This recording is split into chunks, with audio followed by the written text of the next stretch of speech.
पहले समय में गांव में न टेंट हाउस थे और न ही केटरिंग थी, तो बस सामाजिकता।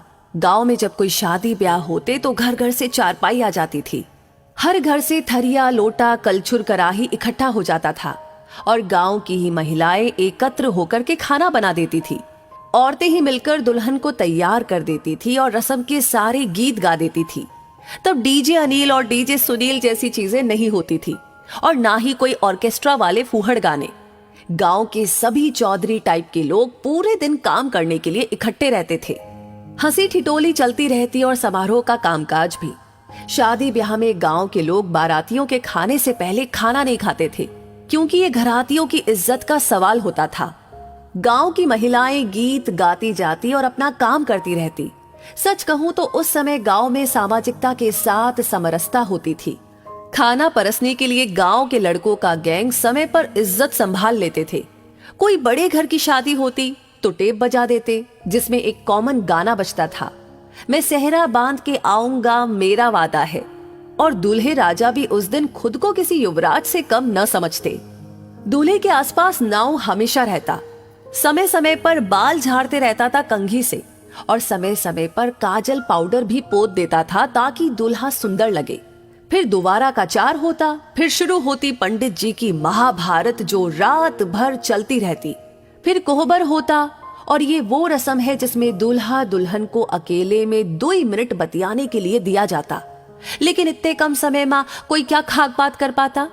सवेरे खिचड़ी में जम के गारी गाई जाती और यही वो रस्म है जिसमें दूल्हे राजा जेम्स बॉन्ड बन जाते।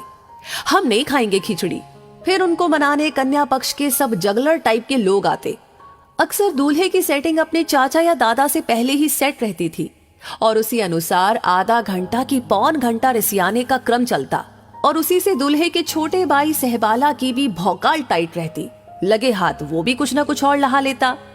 फिर एक जयघोष के साथ खिचड़ी के गोले से एक चावल का कण दूल्हे के होठों तक पहुंच जाता और एक विजयी मुस्कान के साथ वर और वधू पक्ष इसका आनंद लेते।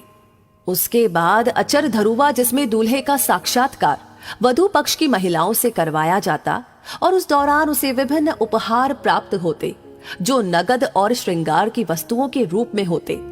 इस प्रक्रिया में कुछ अनुभवी महिलाओं द्वारा काजल और पाउडर लगे दूल्हे का कौशल परीक्षण भी किया जाता।